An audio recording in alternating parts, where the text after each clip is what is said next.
It's a hot summer evening in Paris. You're strolling through the city's manicured streets, soaking up the sights and sounds of the City of Lights. As the sun begins its slow descent, casting long shadows across the cobblestones, you find yourself standing before the world-famous Louvre Museum, home to some of the most exquisite works of art ever created. Among them, a small painting that most people pass by every day without a second glance, but which is in reality worth at least $850 million. The Mona Lisa. Little do you know that tonight, this unassuming masterpiece will become the target of one man who intends to steal it. And as the night wears on, you will bear witness to the greatest art heist in history. With the help of security camera footage, we can follow the thief, a 62-year-old Parisian named Vincenzo Peruggia. He approaches the Louvre dressed in black, blending into the evening shadows. As the last of the tourists leave the museum and the lights are turned off inside, Vincent slips through an unlocked service window, unnoticed and undetected. His plan is audacious and intricate, involving nothing more than a hammer, a screwdriver, a sack and his own two hands.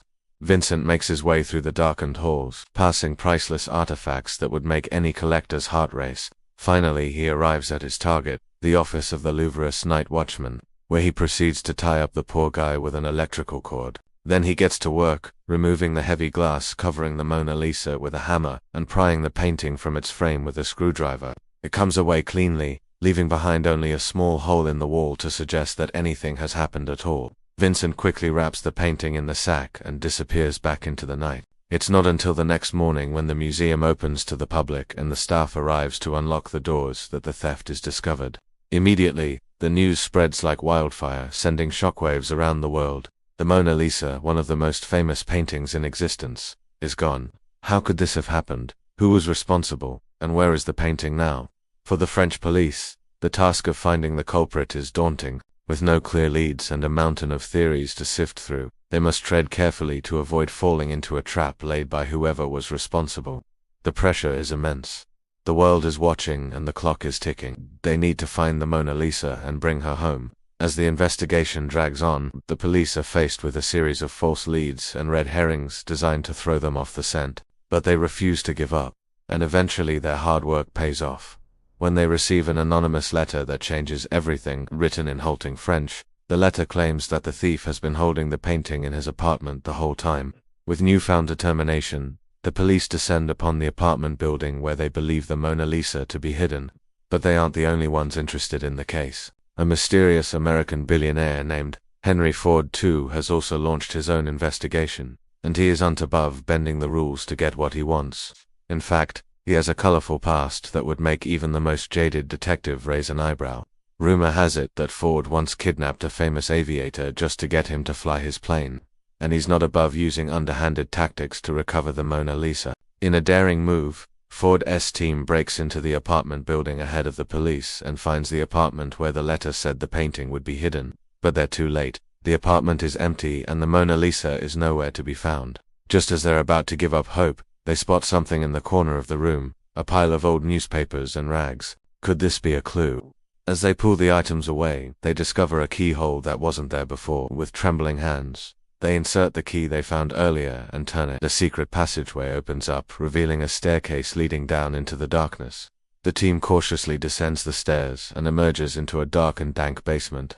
There, hidden beneath layers of grime and cobwebs, is a familiar sight, the Mona Lisa. They've found the painting and with it, the mastermind behind the heist. But he isn't who they expected. Vincenzo Peruggia, the 62-year-old Parisian who had stolen the Mona Lisa, was a former Italian soldier and decorated war hero. But underneath his unassuming exterior lay a brilliant mind capable of planning one of the greatest art heists in history. He had carefully planned every step of his crime, from the choice of target to the timing of his attack, and he had executed it flawlessly. You might be wondering why Peruggia risked his life and freedom to steal the Mona Lisa. What could possibly motivate someone to commit such a daring crime? Well, the answer lies in Peruggia's twisted psyche. He saw himself as an artist and patriot, and he believed that he was rescuing the Mona Lisa from the clutches of the greedy art establishment. He had no intention of selling the painting, and in fact, he demanded that the Italian government return it to Italy where it belonged. Peruggia's crime shocked the world, and his trial was a media circus. He became a folk hero to some, a madman to others. But in the end, he was convicted of grand larceny and sentenced to 11 months in prison. In a bizarre twist of fate, he was released early after serving only 7 months of his sentence, and the Mona Lisa was finally returned to the Louvre where it belongs. But the story doesn't end there. In the years since the theft, the world has learned that the Mona Lisa may not be the masterpiece we once thought it was. In fact, recent research suggests that it was likely a fake painted by one of Da Vinci's students. But even if it's not the real deal, it's still one of the most famous paintings in the world and a symbol of the enduring power of art. When you visit the Louvre today, you can see the Mona Lisa for yourself. But take a closer look at the painting and you'll notice something strange. The frame around the painting is slightly wider than it should be. This is because the Louvre added a border to protect the painting from potential future thieves. But it's also a reminder of the audacious heist that took place in 1911 and the brilliant but misguided man who tried to steal one of the world's greatest treasures. That's all for this episode. And if you enjoyed the video, please stay tuned for more historical tales. And if you want to support the channel even further, consider becoming a patron. With your support, we can keep bringing you the historical stories you love. Thanks for watching.